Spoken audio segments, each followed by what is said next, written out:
Hey, what's going on, everybody? My name is Matt Jarbo. Welcome to Stranger Days for the 7th of May, 2019.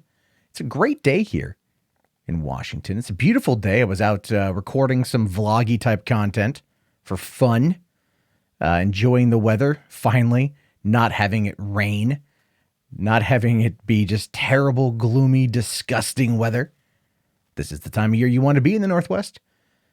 And I would recommend it if you ever want to come for a visit, but don't move here because we're already too full as it is. No, I'm kidding. There's lots of open spaces. It's just really expensive.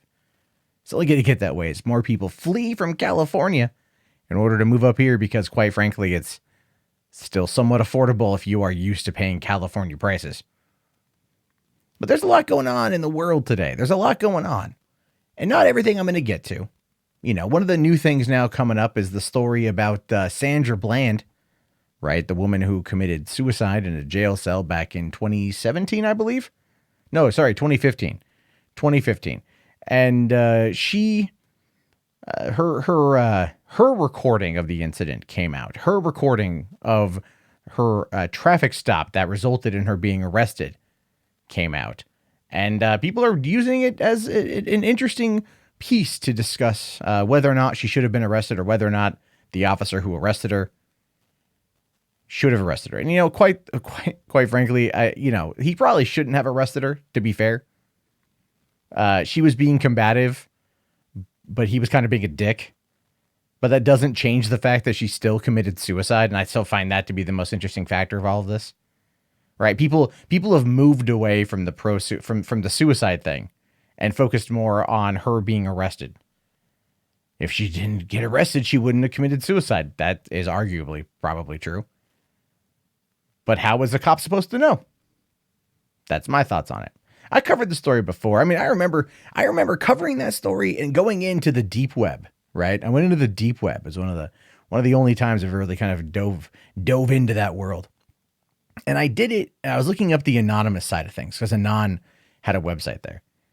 And they were legitimately, this is like whatever the official anonymous organization website in the deep web, what they had. And they were pushing false information, which I thought to be so interesting that they were trying to use this on like 4chan and other Chan boards to push this narrative of blatantly and provably false information, which goes to show you that media manipulation, it doesn't really matter where you are. It doesn't really matter where things are at all. You can always find some form of manipulation to work to your benefit, especially in the age of the internet now, right? Especially where it is now. And this is, again, I'm going to touch very briefly on the whole Russian interference thing with the election from a psychological perspective. And a lot of people out there, they like to argue, it never happened. No, it did, just not in the way you think. Not in the way you think. Now, what happened, and this is, again, look at how things go viral. Look at how things spread, all sorts of shit like that, right? So what you have is a situation where they buy, they get VPNs, they get fake accounts, everything else. They come in. They act like they are from, let's say, rural Georgia or something, or Ohio, somewhere in the Rust Belt. And they post these memes. And then the memes, they also get all their other little buddies to go and thumbs those memes up. Right now on YouTube, that triggers the algorithm in regards to engagement, which helps it make its way up the list in regards to search results and things like that. But on Facebook, that's how it gets seen by more people. And it really does work out to the benefit on Facebook if you're able to get a lot of likes. Even though the likes are oftentimes, in my opinion, manipulated via Facebook, or the views are definitely a load of crap, but it's all perception. And so when they start getting all these likes and then it kind of breaks its way into like the general share circle of some people that are there. The more something is thumbed up, the more believable it is. And that is how we do intrinsically view the likes and dislikes. So the more thumbed up something is, the more people are likely to believe that it is accurate, it is truthful. The more dislike something is, people are just left to ask the question, why so many dislikes? Like if you are curious about that, come back to this video. If you're watching it live or catching it later, come back to this video tomorrow and look at the amount of dislikes versus likes. And you will see that there are more dislikes than likes. And it's not that people are watching and disagreeing with what I'm saying. It's that, and I have the algorithmic data to back this up. People come in, they hit dislike, they leave. They don't care about what I have to say. They just don't want the video to get any attention. And so they do this. They've been doing this now for a very long time. It's makes me laugh more than anything else, because it's just like, okay, that's how you want to spend your time in life. Cool. I'm still not going anywhere. So you may find the nearest penis and suck it. And that's how I view it, and anything else, because fuck it at this point. Who fucking cares? You know what? Who fucking cares? There's core people who watch this shit, core people who enjoy my content, and that's what I'm here for. Anyone else, straight up, get fucked. I don't care. I really don't give a shit anymore. But that being said, now that I'm off my particular soapbox, there's always a soapbox, I guess, here on YouTube. One or the other. Let's talk about some news. Let's get into the news. But first and foremost, if you guys are here and you're watching it live right now, and I have no idea how many of you might be here, or if you're watching it at home in the post, the VOD, we're about 5 minutes in. Slap on that like. Beat out the dislikes. How about that? Make that your goal here. Fuck donating cash. Just hit the like button. How about that? That's more fun.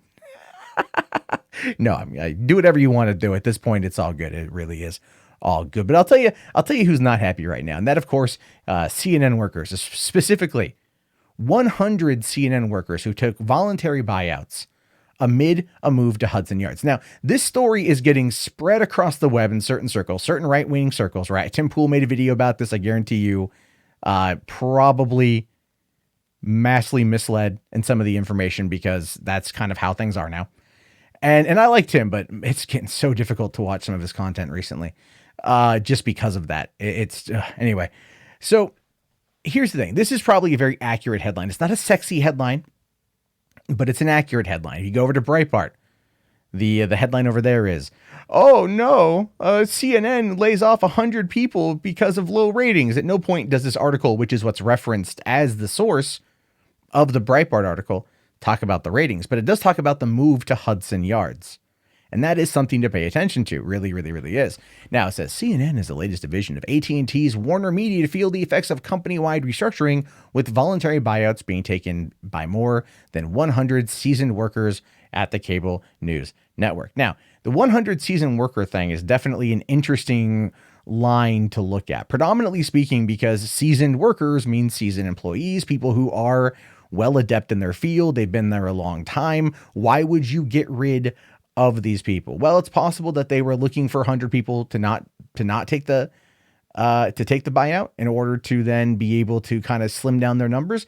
And this is what happens after a massive multi-billion-dollar restructuring, as well as a massive move from one building to another. Costs skyrocket in certain areas. The company wants to slim things back. This is not new. You know, my very first job was working, and this is true, was working in a label making factory right outside of Portland, Oregon, a company called Ident Graphics. Great company, great place to work. Loved them. I thank them for the opportunity to work there. But I was let go before the end of summer because they moved from one location to a larger facility, and they needed to basically trim the fat. No pun intended on my current stature at the age of 15. But when I was working in a factory, which is, again, true, they wanted to trim the fat, and they got rid of a lot of employees. I was doing quality control, and they didn't need someone to do that. They trimmed it down in order to help cut costs while they had facilitated this move. Here's the sad, simple truth for you out there. This isn't uncommon. This is not uncommon at all. It's just, to me, it's funny that so many people are trying to push this narrative that CNN's ratings are falling and, oh my God, they're slimming. I know. No, they moved buildings. Their parent company was bought out. You know, like there's been a corporate restructuring. This is when people start to lose their jobs. But I wouldn't expect Breitbart or Drudge to accurately report on the news through a semi-reasonable, coherent lens. Because that, my friends, would quite frankly be asking too fucking much. Too fucking much at this point. Now, a network spokesperson told Deadline that the exits are purely related to the buyout and do not involve any layoffs, contrary to the press report earlier on Monday. A Warner Media rep said there was no truth to the initial report of layoffs. The buyouts are consistent with similar offerings at HBO and Turner, and will see dozens of seasoned employees leave the news brand. Warner Media parent AT&T is looking to restructure and reduce What was, and look at this number right here if you're watching it. $170 billion in debt as of the end of 2018. Oh my God, $170 billion in debt. There are people that are going to lose their jobs. As sad as it is, that's the truth. That's capitalism. But yet right-wingers are trying to spin a narrative of low ratings. That's why they're cutting the fat. 100 people out of CNN is nothing. Nothing. But again, you can't expect everyone to tell you the fucking truth. I'm sorry. Now, the news comes the same day as CNN began broadcasting some of its shows from its new Warner Media digs at 30 Hudson Yards with about 1.5 million square feet of office space, putting the Warner Media divisions under the same New York roof for the first time. This includes many at CNN who had already made the move from Time Warner's center at Columbus Circle, but the new studios are now lighting up Manhattan's far west side. So when AT&T purchased Time Warner, or whoever the fuck bought Time Warner, they wanted to, they made Warner Media, made this big, that's a conglomerate now, right? Warner Media. Then they consolidated everyone into one building to share assets, to share resources, to cut down on costs. And as a part of that, and being 170 billion with a B in debt, they opted out. They opted to let some people go. That's it. That's the story. That's not hard to believe. That's not hard to believe. I'm not coming at this from any other narrative, any other lens rather than business. But of course, again, if you head over to Breitbart or Drudge, you're going to see this brought up in a way that, quite frankly, is a load of shit. But again, makes perfect sense as to why they would do it. Everyone's always pushing a fucking narrative, right? Everyone's always pushing a narrative. Let's talk about some YouTube news, because this is always interesting to me. I always find YouTube to be very fascinating. I've dove in, it's not even a word, but I've dove in to YouTube. Dived? What is that? Anyway, you know what? Fuck it. I have spent the last 2 years doing as much as I can in my free time to learn about YouTube as a whole. And while I get a lot of things wrong, I still pay attention to where things are going. And I like to listen to what people who are at the top have to say about this, because they clearly have more insights into shit than I do. Now, PewDiePie explains why the YouTube trending section is rigged. Now, before going into this, even looking at the headline here, we know why it's rigged. It's not hard to tell why it's rigged. But I'll tell you this, though. I was surprised to see that the #1 trending video the other day was for that movie trailer for Crawl, about an alligator that inhabits a person's basement during a fucking hurricane. And it's a horror movie. And it looks dope. And it was the #1 trending video. And I'm all like, wow. Bra fucking vo. Bra fucking vo. But let's see what PewDiePie here has to say. Now, the YouTube trending page has always been a delicate issue with the platform, with both creators and viewers left confused by how it's supposed to work. Well, that is very true. It flared up again as a hot topic on May 2nd as YouTube CEO Susan Wojcicki was caught promising rap artist Juice WRLD that the company was going to help its growth on the platform. While some interpreted this as a sort of free handout of subscribers and a change to the algorithm, PewDiePie isn't joining that theory, labeling it as CEO talk. And you know what? Here's the deal. He's right. He's right. What you have to remember about YouTube in regards to the algorithm, this motherfucker is a goddamn iceberg, right? It's an iceberg. And we're all like the Titanic trying to narrowly avoid it. I'm kidding. But no, it's like an iceberg. And so when it goes to, and it's like floating through the ocean, and when it needs to change direction, it takes a little bit of time for that to happen. So yeah. If Susan Wojcicki is promising Juice WRLD that they're going to help him grow on YouTube, it's not that they're going to offer him something up. He's not going to get into the premier algorithm game, but it does come across more like CEO talk. Like, oh yeah, we're totally going to make it work for you. And I say this, I've gone to YouTube, official YouTube training events. I went to a 2-day event, 2-day seminar back in November down in LA. Did that for a couple days, and they put on these events and they really try to hype it up. At the end of the day, you know what? I learned more from other YouTubers than I did the people that were there. Not that the people there weren't nice. They're very friendly. They tried. But YouTubers understand the platform, and YouTubers talking about the platform, I think, has a better reach than a lot of the people out there that just put out like the corporate speak. Anyway, so in regards to the YouTube trending and it working, it says, however, the clip did spark a bigger conversation from the Swede in his most recent Pew News video addressing her promises in April that the platform was going to be working better to support creators, with Pew zeroing in on the trending page and revealing why it doesn't work as intended, saying here, she also talks about the trending tab and her promises, and that they're saying that they are going to work on having it have creators, or at least half that will be creators on the trending tab. So the trending was rigged all along. I knew it. Well, yes and no. Oftentimes, the way it views is it looks at what's going to be the most. I honestly feel like it's not an algorithm thing. That the trending page is clearly more of a human built list. I think they want it to be. I think they want it to be something that is built by the algorithm, but at the same time, it isn't. Like, there's this dude who does these Blu-ray reviews.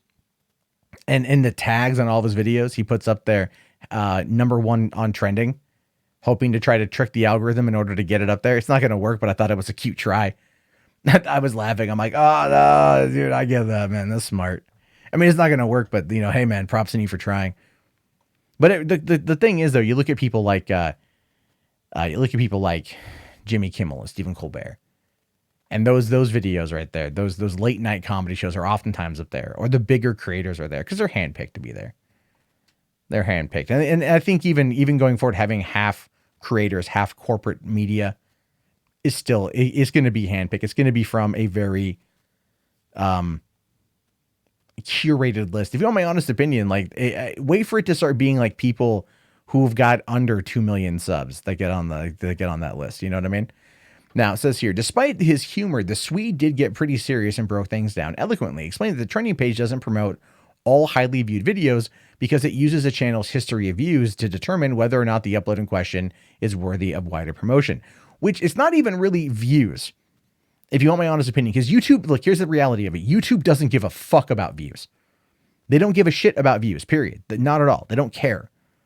They do not care about views. They do not care about subscribers. So when people sit there and they use their social blade as like either the shield or a sword or I don't know, some kind of defense, and people do it all the fucking time. Not kidding you. I criticized I caught this one woman I was listening to in a live stream was talking about Black Panther. And she was really heavily criticizing Black Panther. And I said, but then she says, well, I didn't see the movie.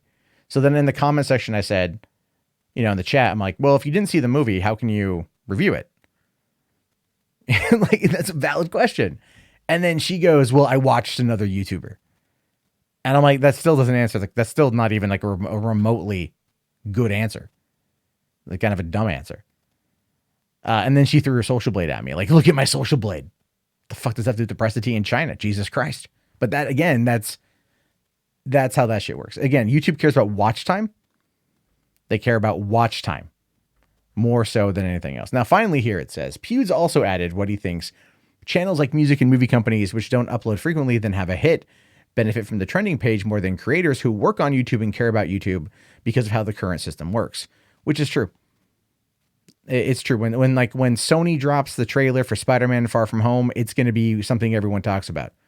While the main Sony channel is what drops it, you can find that damn thing re-uploaded to every other movie channel. It's so funny. So funny. People out there who do that. It cracks me up.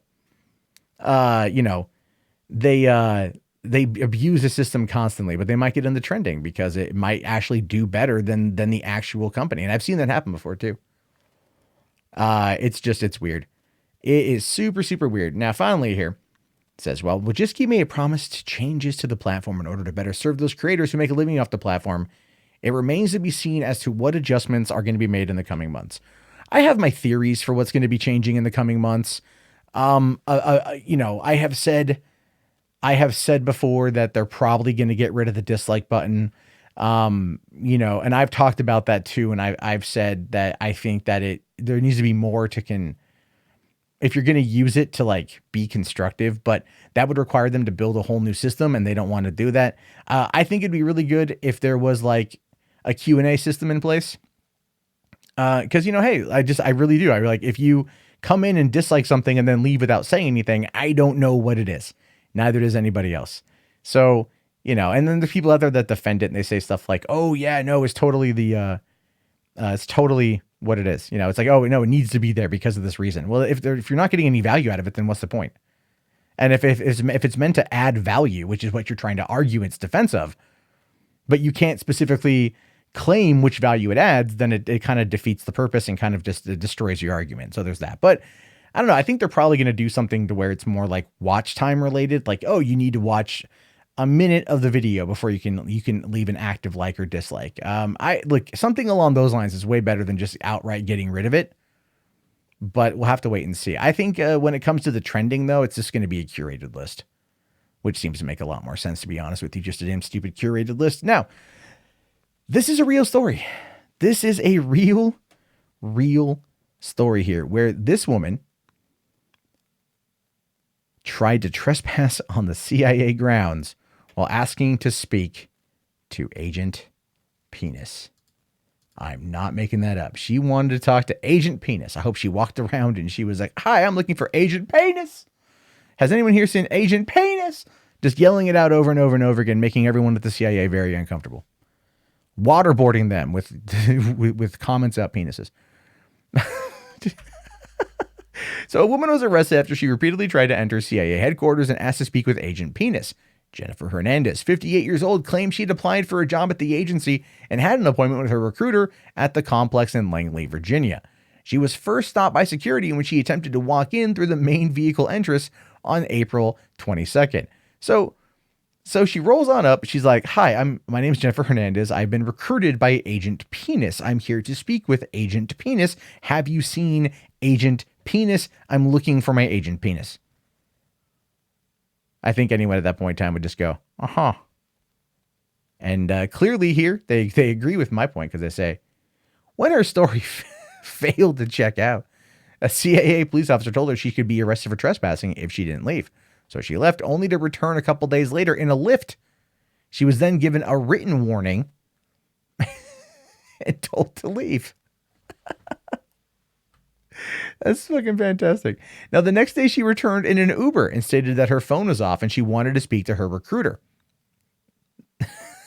She's back looking for that dick. She's looking for, too bad it's not private detective penis. Right? Or just dick, or just detective penis. It would be great. I'm here looking for Dick Penis. Dick Penis, ladies and gentlemen. Have you guys seen Dick Penis? Yes, no, his name is Dick Penis. That'd be utterly fantastic. Now, she left after being interviewed by police, but returned a few days later to ask for her North Carolina ID card, which had been left there on a previous visit. She also requested to speak to Agent Penis again. She was then escorted back to a bus stop where officers waited with her until her bus arrived, but she refused to board it and said, I'm not leaving, which is not something you want to say at the CIA. She was then arrested and charged with a Class B misdemeanor before being transferred to the Alexandria City Jail. She was really looking for that penis. Super looking for that penis. Jesus Christ. What would get her to do that, right? I mean, like, but okay, well, here's something interesting, and this is true. A couple of years ago, I was listening to the radio, and legitimately, the CIA was actually out there, like running advertisements on the radio, looking for analysts. It was something along the lines, and I'm paraphrasing here, but it was all like, do you want to join the Central Intelligence Agency? Would you like to travel the world protecting democracy, protecting the United States? Become an analyst today for the CIA. I mean, no, it was something like that. I mean, at first I was taken aback. I'm like, what? Did I just hear that correctly? Did I just hear the radio put up a job offer for the Central Intelligence Agency? Did the radio just try to sell me on a spook job? And then I thought to myself, well, I do like to travel. You know, this is, I think, 2016. I'm like, YouTube's doing pretty well in 2016. Nah, I like my job. But if I felt like I needed to, I could join the CIA. I could join the CIA, become an analyst, travel to a foreign country, learn a new language, learn a new culture, help protect the government, and get paid to do it. Man, that sounds like, and then I'm like, I'm too fucking lazy for that. I'm too fucking lazy. I have to learn a new language. Jesus, no, thank you, man. No, no, no, no, no, no, no, no, no, no, no, thank you. Now, this one here, this is real. This is true. How is it that Jacob Wohl is not in jail? How is it that this guy right here on the right is not in jail? I do not understand that. How this guy is walking around. How both of these men are walking around. They both should be locked up. It's getting to that point where like Jacob Wohl is like, he's being protected by someone, I think, because he should be in jail. Now it says here, conservative activist Jack Berman tweeted Tuesday morning that he's expecting hundreds of leftist protesters to gather outside an upcoming press conference he'll be holding with fellow far-right troll Jacob Wohl. Then it says here, hundreds of leftist protesters are set to descend on our Wednesday press conference. We will not surrender to the mob. We have called in extra security to guard our safety and that our partners in the media, blah, blah, blah, blah, blah, blah, blah. It goes on there, right? Now, you got to keep in mind, when it comes to these guys, these are the guys that last year, right before the 2018 election, tried to smear special counsel Robert Mueller, tried to get him on a false rape charge, which we discovered that the women whose picture Jacob Wohl used in order to say who was the victim in this particular case was his, at one point in time, his girlfriend or his girlfriend at the time, as was discovered. He said the information came from a think tank that was a kind of an anonymous thing, but people realized that it was really just his image that he had tweaked a little bit to put on the website. And it also, the website was registered to his mother. I'm not making that up. And then just recently, they tried to get people to smear Pete Buttigieg by saying that he was a rapist. They tried, and it failed. It failed horribly. I don't understand how them trying to falsify this data, falsify this information, is not something that has them locked the hell up. But anyway, it says here, in a development that should surprise no one familiar with the hoaxer's theatrics, the Eventbrite post Berkman shared turned out to be registered under an email address used by Wohl himself.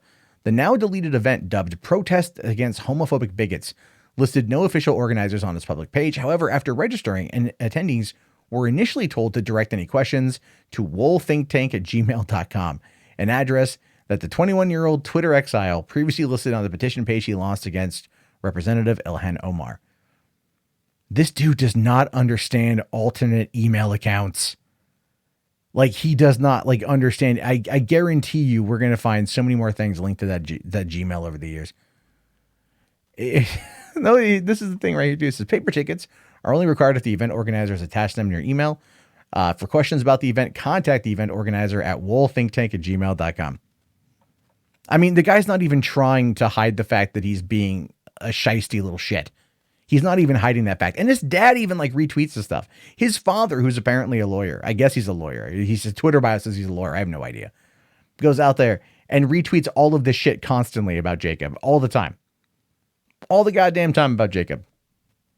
My son can do no wrong. No, your son is going to end up pissing off the wrong person and getting himself iced.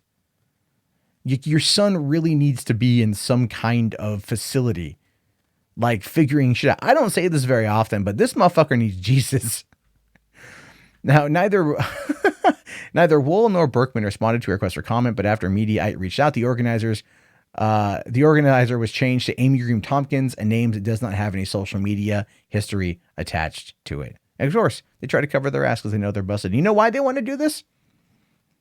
They want to do this because this to them gets them out of trouble. This to them gets them in good graces when it comes to the victim narrating that we find on the right. I'm sorry, if you're a conservative, I have no problem with that.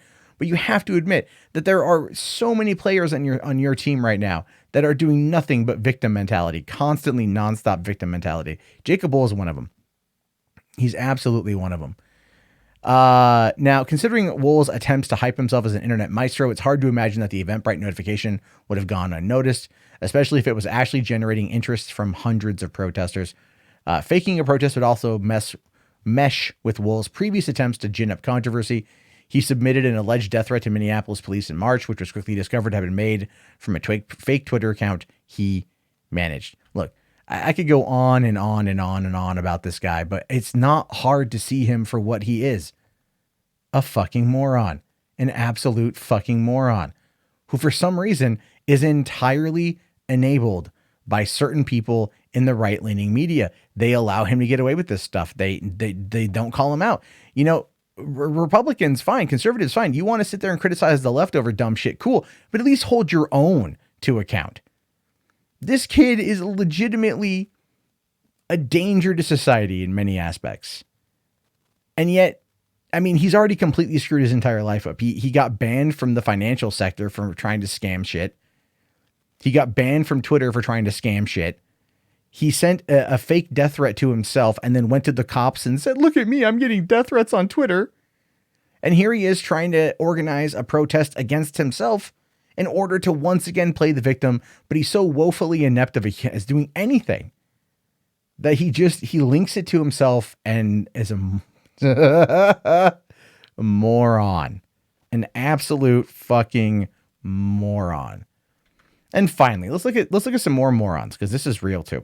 Beautiful People dating site releases a list of ugly physical traits that ban applicants. Now, I know what I look like, and I know, for example, I'd be banned from this particular dating website, which is why I preferred OkCupid, because that shit free. Now, it says, as if online dating wasn't already rough, one controversial dating site has released a list of ugly physical traits that bar applicants from gaining admission to their members-only club. And it has such harshly subjective criteria, it's a wonder how anyone earns a spot in the first place. It's not like that hard. Most people probably lie. The Daily Mirror reported Monday that the findings from a recent poll of 3,000 users of beautifulpeople.com, which famously claims to have rejected 8.5 million hopefuls for not being attractive enough since the venture launched in 2002. Now, here's the thing, though. Have they booted 8.5 million people? I don't know. Maybe not. But it's a good-looking number, especially if you're trying to be the elite of the elite.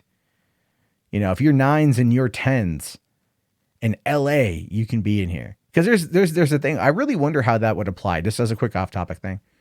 Like, there are beautiful women in every major city, or every city in the world. There are. But then that measure of beauty, that 1 to 10 based upon that particular, demographic region, when that gets transferred to Los Angeles, it's a whole new scale, right?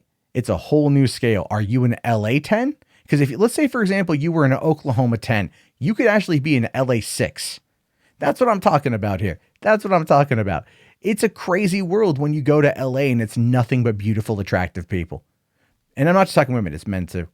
It's just they all go there. And it's very wow, okay. Okay. There's a lot of people there that look real good, and they make sure they look real good because they have to. That's why it's not like this kind of exists. It's playing up vanity. It's playing up that belief that you're hotter than everybody else. And then it wants to, there's even a thing here at the end that's real scummy, but we'll talk about that in regards to how it kind of plays people. Now, it says, commenting on the report, the site's managing director dished that Beautiful People 750,000 members use a democratic rating system to filter out the undesirables. Okay, it's basically just hot or not.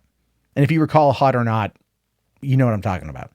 Less than 15% of applicants are reportedly accepted into the dating site, and now we know why. According to the poll, both men and women on the site agreed that obesity, having an unsightly nose, bad mouth, bad teeth, bad skin, and unkempt grooming are surefire grounds to be rejected from the international dating site. Women also went on to write about candidates who were too short, having ungroomed facial or body hair, balding, having bad posture, sporting dirty or long nails, as well as being too skinny, scrawny, or effeminate. These are... What's funny is if they don't find anyone on here by the time they turn 30, they're going to be too short. Ain't going to be a damn thing. Balding ain't going to give a shit. Having bad posture, don't give a fuck care. Not one's going to care. Now, as for the men, a perfectly proportioned body type is apparently essential for contenders. Having a shapeless, poor figure, as well as no butt, or alternatively, too much butt, being thin fat, skinny without tone, were criteria for exclusion. In addition to having eyes too far apart or close together, bad makeup or bad eyebrows were serious turns off as well. Turn-offs, yeah, that's very true. Now, the criteria may seem terribly exclusionary. Hodge said that the high physical standards for membership is a keystone of Beautiful People's foundation for a more beautiful world. So, are we talking about eugenics here, essentially? If you think about it, they're kind of arguing for eugenics. Not specifically, directly arguing for eugenics, but they're kind of like, that Hitler fella had an idea. That's my interpretation of it. That's my interpretation of their system. How about that? This is as of the report. Hodge said that he was pleasantly surprised with the members' feedback, as many of the ugly traits were detailed fixable. How messed up is that? How messed up is that? That these problems, that these undesirable traits, are fixable. He says, so many of the ugly traits listed are easily fixable, which means potentially there is a bigger market for beautiful people out there, hidden behind excess weight, bad teeth, or lack of grooming. From a business perspective, this is good news. This guy doesn't give a crap about people actually coming together. Because it says here, last year, Beautiful People partnered with Beverly Hills plastic surgeon Linda Lee to launch a feedback service, providing rejected aspirants with advice from plastic surgeons and beauty industry experts at a discount to help them improve their looks. So imagine you want to get on beautifulpeople.com. You want to be dating on there.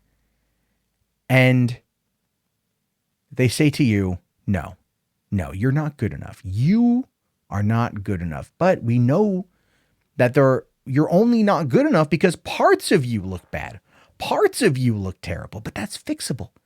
That is fixable. You can fix yourself by coming here to our particular facility and coming here and allowing yourself to be given advice at a minimal low cost price to you. So you know how to go out and seek the perfect physique. I mean, how scummy is that? That's super scummy. And I guarantee you, desperate, lonely people do it. And that's fucking sad. That is absolutely fucking sad. Well, gang, I believe that wraps up today's episode of Stranger Days. We've covered a wide variety of topics, which was a lot of fun. I had a lot of fun with this one. If you guys have your comments, your thoughts, your suggestions, write them below in the comment section or leave them for me. It's peskyadblock@gmail.com. You can also join the Discord, discord.me/Monday May. Call into the voicemail line at 206-734-4312. And I will talk to you guys later. Have yourself a fantastic day and peace out.